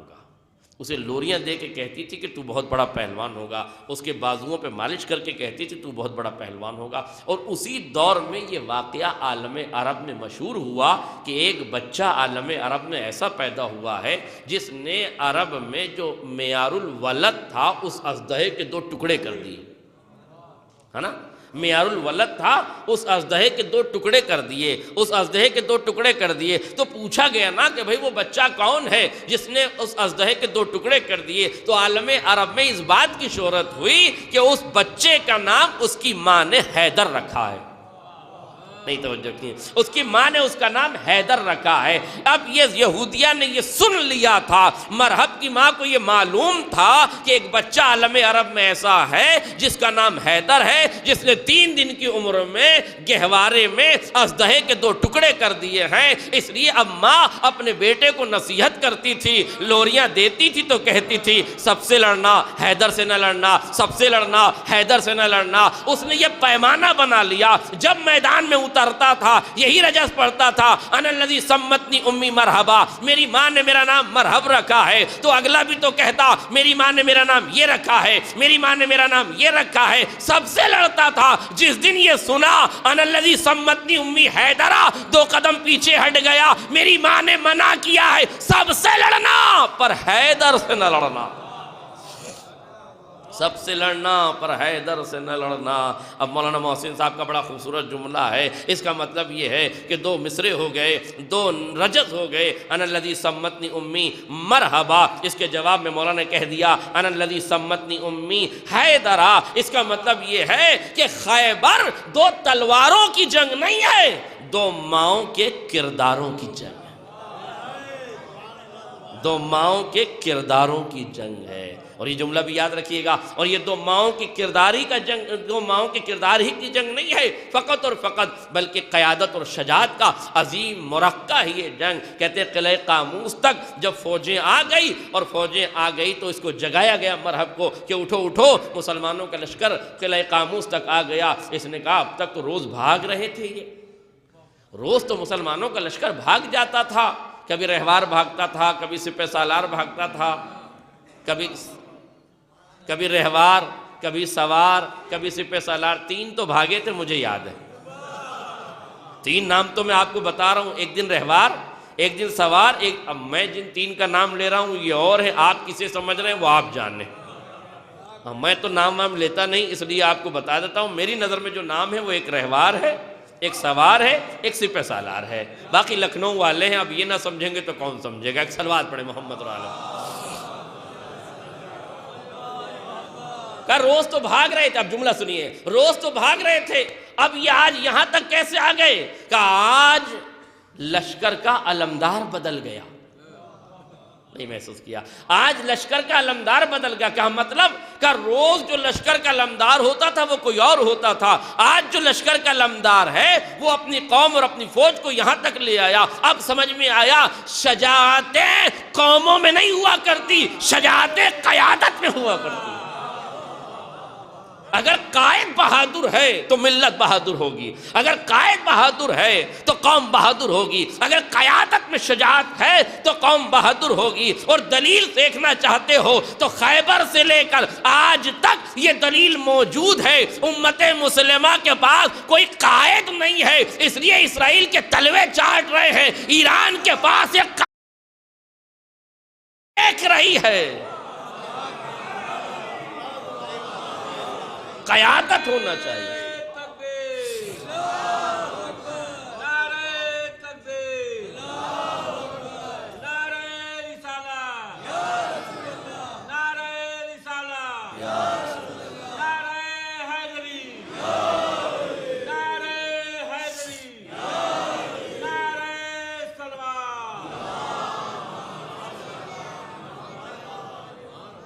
قوموں میں قیادت اگر اچھی ہوگی، قائد اگر اچھا ہوگا، بہادر ہوگا تو قوم بہادر ہوگی، قائد اگر بھاگے گا تو قوم بھاگے گی۔ 39 دن تک قائد بھاگا تھا اس لیے قوم بھاگی، ایک دن قائد رک گیا پوری قوم رک گئی، یہ دلیل ہے۔ اور 39 دن بھاگنے والے اب تک بھاگ رہے ہیں، اور ایک دن رکنے والے کی نسل آج تک رکی ہوئی ہے، اس میدان میں رکی ہوئی ہے۔ قیادت میں شجاعت ہوتی ہے، اس لیے جہاں شجاع قیادتیں ہوتی ہیں وہاں پیچھے نہیں ہٹا جاتا۔ بس میں نے گفتگو تمام کر دی، لہذا رجز پڑھا۔ اب آخری بات، جناب قاسم نے رجز پڑھا، تو کیا رجز پڑھنا چاہیے جناب قاسم؟ میں اس کا پوتا ہوں جس نے مرہب کو پچھاڑا، میں اس کا پوتا ہوں جس نے خیبر کو اکھاڑا، میں اس کا پوتا ہوں جس نے 2 نیزوں سے جنگ کی، 2 تلواروں سے جنگ کی، میں نور المجاہدین کا بیٹا، میں تاج البقائین کا بیٹا، میں یاسوب الدین کا بیٹا، میں حبل اللہ المتین کا بیٹا۔ جو پڑھتے میرے مولا کی فضیلت میں جناب قاسم کم تھا، جتنا پڑھتے، توجہ کیجئے گا، جتنا پڑھتے، جو پڑھتے، اچھا پوتا اگر دادا کی فضیلت نہ پڑھے گا تو کس کی پڑھے گا؟ پڑھ سکتے تھے نہیں؟ 2 جملے رہ گئے درمیان میں بات سمجھانے کے لیے صرف بچوں کو۔ کربلا میں فوجیں کہاں کی تھی؟ کوفے کی۔ شام سے آنے کا وقت نہیں تھا فوجوں کے پاس، ہے نا؟ تو فوجیں کہاں کی تھی؟ کوفے کی۔ امام حسن نے صلح کہاں کی تھی؟ کوفے میں۔ صلح کر کی تو مدینے چلے گئے تھے نا، تو صلح ہوئی کوفے میں۔ جملہ سنیے گا، یہ بہت اہم ہے بچوں کے لیے۔ صلح ہوئی کوفے میں، فوجیں تھی کوفے کی۔ کم سے کم جو تعداد ہے، اگر ہم پاکستانی روایات کو ہٹا دیں، جیسے چینی مال ویسے پاکستانی ذاکروں کی روایات، ہاں چلے تو چاند تلک اور نہیں تو شام تلک، ان روایات کا بھی یہی حشر ہے جو انہوں نے بنائی۔ 9 لاکھ اور پتہ نہیں کتنے لاکھ جو بنا دیے ہیں، وہ سب نہیں۔ چھٹے امام کی یا چوتھے امام کی جو روایت ہے وہ 30,000 سے 25,000 کے درمیان میں ہے جو روایت ہے، اور یہ بھی کوئی تعداد کم تھوڑی ہے جو بنانے کی ضرورت ہے۔ حقیقت ہی پڑھ دے تو زیادہ بہتر ہے، بنانے کا کیا مطلب ہے؟ ٹھیک ہے، لہذا 30,000 کم سے کم آپ مان لیجیے کہ 30,000 کی فوجیں کربلا میں تھی۔ تو کہاں کی تھی؟ کوفے کی۔ صلح کہاں ہوئی؟ کوفے میں۔ تو اب جناب قاسمی جو رجز پڑھا وہ کیا؟ انا ابن الحسن سبط نبی المصطفیٰ المعتمن، یہ پہلا مصرع ہے جناب قاسم کے رجز کا۔ یہ فرمایا کوفے والوں سنو، میں کوئی اور نہیں، میں حسن کا لخت جگر ہوں، وہ حسن جو تمہارے نبی کا نواسا تھا، وہ نبی جس پر تم ایمان لے کر آئے ہو۔ مولا آپ نے علی کے فضائل کیوں نہیں پڑھے؟ آپ نے حسن کا نام کیوں لیا؟ کہ کوفے کے غدار یہ کہہ دیتے کہ باپ کا نام کیسے لیتا؟ بنی امیہ نے بتایا تھا کہ باپ نے بزدلی میں صلح کر لی ہے اس لیے دادا کا نام لے رہا ہے، میں نے باپ کا نام لے کے بتایا۔ 30,000 کوفیوں کی خاموشی حسن کے لخت جگر کا گرجدار آواز میں رجز پڑھنا دلیل ہے کہ کوفے کی بزدل ماؤں کے جنوں نے بزدلی دکھائی تھی، فاطمہ کے لال نے بزدلی نہیں دکھائی، کہ لال نے بزدلی نہیں دکھائی تھی۔ اس لیے ضروری تھا کہ میں حسن کا نام لوں، اور 30,000 کی فوج خاموش بیٹھی رہی، کسی نے بڑھ کے یہ نہیں کہا تم کس حسن کے بیٹے ہو، سب کی خاموشی نے بتایا۔ امام نے جس حکمت سے سوال کیا تھا قاسم نے اپنے تکلم سے وہ ثابت کر دیا۔ اور یاد رکھیے گا یہ کربلا ہے، اس نے کائنات ادب کو ایک سنہرا ورق دیا ہے۔ اب تک کائنات میں جتنی بھی تعبیریں اور تفسیریں ہوئی ہیں وہاں تبسم کی تفسیر تکلم سے کی گئی ہے۔ ہنسی کے اوپر افسانے لکھے گئے، تبسم کے اوپر مرثیہ لکھا گیا، ہنسی کے اوپر مرثیہ لکھا گیا، تبسم کے اوپر ناول لکھے گئے۔ اس کا مطلب یہ ہے کہ بیانات سے، تحریروں سے، استفادات سے یہ پتہ چلتا ہے کہ اب تک تبسم کی تفسیر تکلم سے ہوئی تھی۔ کربلا نے سنہرا ورق دیا، اے بھیا قاسم تم تکلم کر کے چلے جانا کہ موت شیریں ہے، ہم تبسم کر کے تکلم کی وضاحت کر دیں گے، ہم تبسم کر کے تکلم کی وضاحت کر دیں گے۔ تم بتانا کہ موت شیریں ہے، ہم دکھائیں گے کہ موت شیریں ہے، تم بتا کے جانا کہ موت شہد سے زیادہ شیریں ہے، ہم لبوں پہ تبسم سجا کے بتائیں گے کہ دنیا دیکھے آل محمد کے شہزادے بتاتے بھی ہیں دکھاتے بھی ہیں۔ دنیا نہ موت کا ذائقہ بتا سکتی ہے نہ دکھا سکتی ہے، مگر یہ کربلا ہے جہاں علی کے لخت جگر کا لخت جگر تکلم کر کے موت کا ذائقہ بتاتا ہے، اور علی کے لخت جگر کا لخت جگر علی اصغر لبوں پہ تبسم سجا کے موت کا ذائقہ دکھاتا ہے۔ جسے دنیا نہ بتا سکے اسے قاسم بتاتا ہے، جسے دنیا نہ دکھا سکے اسے علی اصغر دکھا کے جاتا۔ بس میرے عزیزوں گفتگو تمام ہو گئی۔ یہ کربلا ہے، وہ عظیم درسگاہ ہے جہاں فرزند رسول نے اپنی قربانیاں پیش کی تاکہ دین بچ جائے۔ ان کان دین محمد لم یستقم الا بقتلی فیا سیوف خذینی، اگر نانا کا دین اس بات سے بچتا ہے کہ میرا گلا کٹ جائے تو اے تلواروں آؤ، حسین کا گلا حاضر ہے۔ ایک باپ کے ایصال ثواب کی مجلس ہے، بیٹوں نے ایصال ثواب کی مجلس رکھی ہے، بیٹے نے باپ کی بڑی خدمت کی، بیٹیوں نے باپ کی بڑی خدمت کی۔ ہاں مگر مرحوم علی اختر صاحب خوش نصیب ہیں، دنیا سے گئے تو بیٹا موجود ہے، غسل بھی ہوا، کفن بھی ہوا، عزت و احترام کے ساتھ جنازہ بھی اٹھا، کثیر تعداد میں لوگوں نے جنازے میں شرکت کی، مگر ہائے امام مظلوم، ہائے حسین غریب، کربلا کے تپتے ہوئے ریگزار پر میرا مولا 3 دن کا بھوکا و پیاسا ذبح کر دیا گیا۔ ہاں ڈاکٹر جاوید اختر صاحب یتیم ہوئے نا تو لوگوں نے تعزیت پیش کی ہے، لوگوں نے پرسہ دیا، لوگوں نے کلیجے سے لگا کے انہیں تعزیت پیش کی۔ یہی دستور ہے ہمارے دنیا کا، ہمارے سماج کا یہی دستور ہے، یتیموں کو کلیجے سے لگایا جاتا ہے۔ مگر ہائے کربلا، یہاں سارے رواج بدل گئے، سارے طور طریقے بدل گئے، سارے مراسم سماجی بدل گئے۔ یہاں یتیموں کے رخساروں پہ تماچے لگائے جاتے ہیں، یہاں یتیموں کے رخساروں پہ تماچے لگائے جاتے ہیں، یہاں یتیم کے ہاتھوں میں ہتھکڑیاں، پیروں میں بیڑیاں، گلے میں توقے خاردار ڈال کر ان راہوں سے گزارا جاتا ہے جہاں باپ کا لاشا ہے۔ ایک بیٹا بابا کا لاشا دیکھ رہا ہے، چہرے کا رنگ بدل رہا ہے، ایک رنگ آتا ہے دوسرا رنگ جاتا ہے۔ ہاں پھوپھی نے پوچھ لیا میرے لال کیا بات ہے؟ کہا پھوپھی اماں دشمن نے نجس لاشیں دفن کر دیے، میرے بابا کا جنازہ خاک اور خون میں غلطی تھا۔ عزاداروں میں اس روایت کو پڑھ کے سوچا کرتا تھا کہ امام سجاد تو امام الصابرین ہے نا، امام مملکت صبر کے امیر ہے نا، پھر آپ نے سب کچھ دیکھا تھا، آخر کربلا میں 11 محرم کو وہ کون سا منظر دیکھا کہ پیمانہ صبر چھلکنے لگا۔ ہاں میرے اس سوال کا جواب اس وقت ملا جب یہ لٹا ہوا قافلہ کوفے میں پہنچا، اور جب کوفے میں پہنچا ہے نا، روایت کہتی ہے ابن زیاد کے دربار میں قافلہ پہنچا۔ ابن زیاد نے کہا پسر سعد، میں نے سنا ہے تم نے حسین کے لاشے کو پامال کیا، مجھے بتاؤ لاشوں کو کیسے پامال کیا گیا؟ ان لوگوں کو سامنے لاؤ جنہوں نے لاشوں کو پامال کیا۔ 10 بھاری بھرکم جوان سامنے لائے گئے، کہا انہوں نے حسین کے لاشے کو پامال کیا ہے۔ جیسے ہی جوان سامنے آئے پوچھا سردار کون ہے؟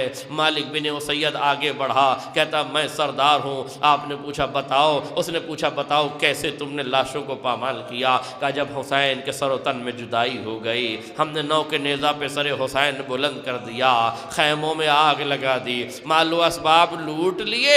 مقاتل کی کتابوں میں یہ روایت موجود ہے، جب ہم نے مال و اسباب لوٹ لیے تو ہم سے کہا گیا، ہم جا رہے تھے آرام کرنے، بہت تھک چکے تھے، اپنے گھوڑوں کو آرام کروانے، اپنے آپ کو آرام کروانے جا رہے تھے۔ ایک مرتبہ پسر سعد کی آواز آئی، ابھی نہیں، ابھی لاشوں کو پامال کرنا ہے۔ جیسے ہی لاشوں کی پامالی کا حکم سنا، عرب کی قبیلوں کی غیرتیں بیدار ہو گئی۔ مسلم بن اوسجہ کا قبیلہ آگے بڑھا، پسر سعد ہم نے مسلم کو قتل ہوتے دیکھ لیا مگر ہم لاشا پامال نہ ہونے دیں گے۔ حبیب کے قبیلے والے آگے بڑھے، ہم نے لاشے کو پامال نہیں ہونے دینا ہے۔ ایک ایک صحابی کے لاشے کو ہٹایا گیا، ہاں وارث آتے گئے، لاشیں ہٹاتے گئے۔ کہتے ہیں بنی ہاشم کے بھی ننیھالی رشتہ دار آتے گئے، مگر روایت کہتی ہے بچہ تو ایک جنازہ جسے سیدہ نے چکیا پیس کے پالا تھا، حسین ابن علی کا جنازہ۔ کہتا ہے 10 بھاری بھرکم گھوڑے، 10 بھاری بھرکم سوار گھوڑوں پر سوار کیے، حسین کے لاشے پہ دوڑانا شروع کیا۔ کہتا ہے کب تک لاشوں کو دوڑاتے رہے؟ کہتا ہے نحنو رززنا صدر الحسین بعد الظہر۔ آخری فقرے مالک بن اسید کہتا ہے نحنو رززنا صدر الحسین بعد الظہر، پہلے ہم نے حسین کو سینے کے بل زمین پر لیٹایا اور گھوڑوں کو دوڑانا شروع کیا۔ جب حسین کی کمر کی ہڈیوں کا چورا ہو گیا، اس لیے زیارت ناہیہ میں امام زمانہ فرماتے ہیں سلام اس جد مظلوم پر جس کا لاشا گھوڑوں کی ٹاپوں سے اس طرح پامال کیا گیا کہ داہنی پسلیاں بائیں جانب آ گئی، بائیں پسلیاں دائیں جانب آ گئی۔ روایت کہتی ہے پسر سعد ابن زیاد چیخ کے پوچھتا ہے مالک بس اتنا بتا دو، ارے کب تک گھوڑے دوڑاتے رہے؟ کہتا ہے کل یعبو بن شدید الاسار، ارے جب ہم نے حسین کی ہڈیوں کا چورا کر دیا، جیسے چکی کے 2 پارٹوں میں گیہوں کا دانہ پیسا جاتا ہے، حسین کا لاشا پامال ہوا۔ سید سجاد نے ارے باپ کا لاشا نہیں، گھوڑوں کی ٹانپوں سے پامال لاشا دیکھا، صبر کا پیمانہ چلک گیا، چہرے کا رنگ متغیر ہوا۔ اے پھوپھی اماں، جوان بیٹا موجود، بابا کے لاشے کو پامال کر دیا۔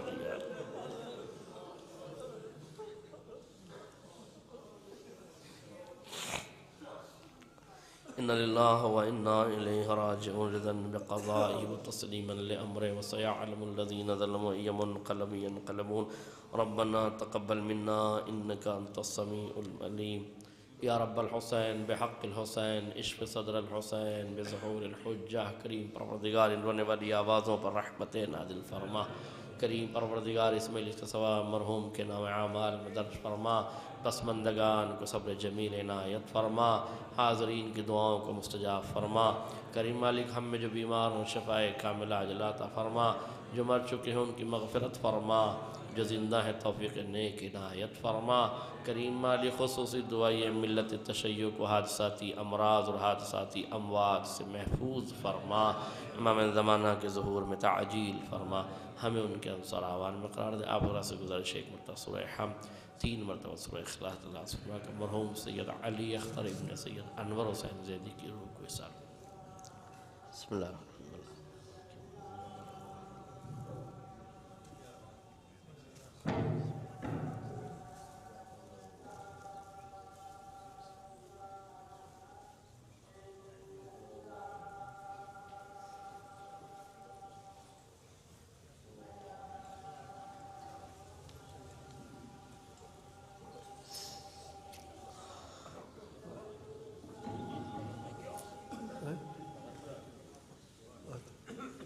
پڑھا دو بغیر میں بغیر میں کے پڑھا دو بغیر میں کے پڑھا دو۔ السلام علیکم۔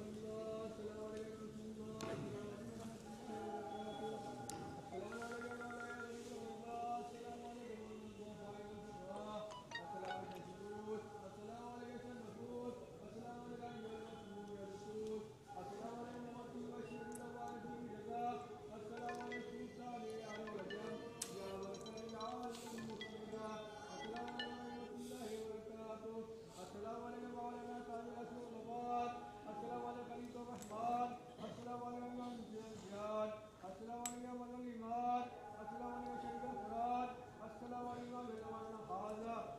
تعالیٰ فرجہ وصلی اللہ تعالیٰ مخرج المخرج وجعلنا والی والسارق.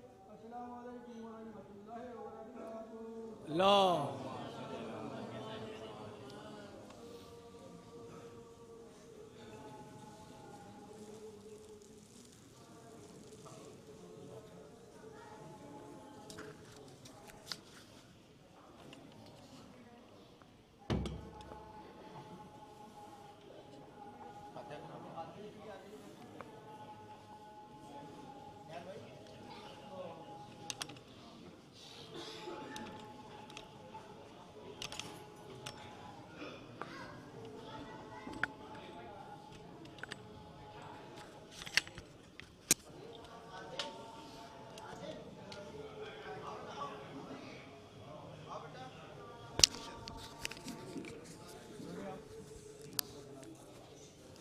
اس کی کیا ضرورت ہے؟ اچھا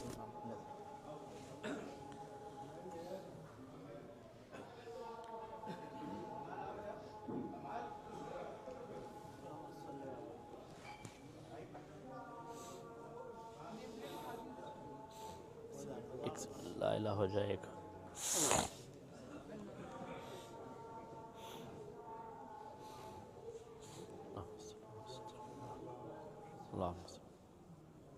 نظر معصومین علیہ السلام. اللہم صلی اللہم صلی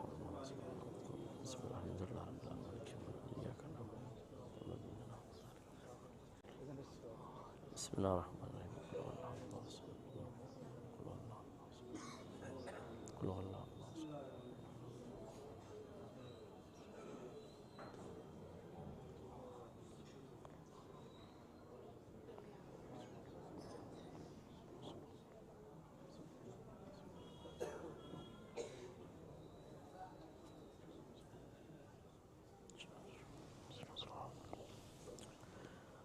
فاتحہ سید علی اختر ابن سید انور حسین.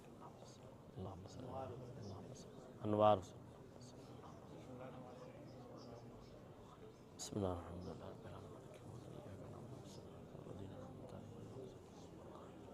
قل هو اللہ. قل هو اللہ.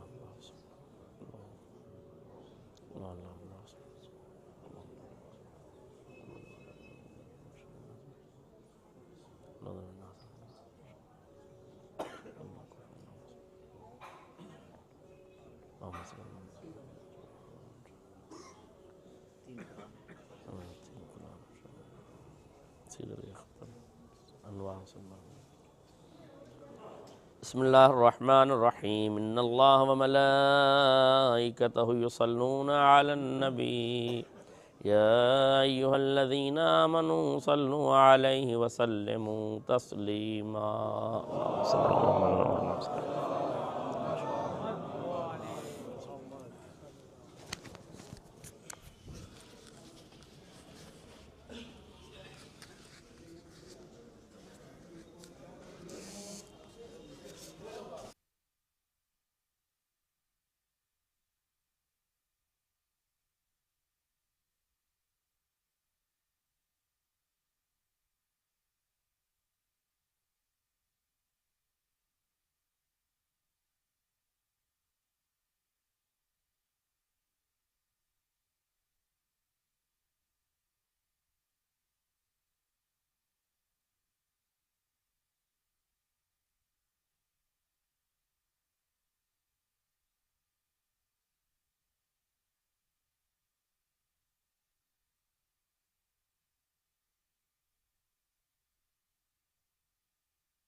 شب میں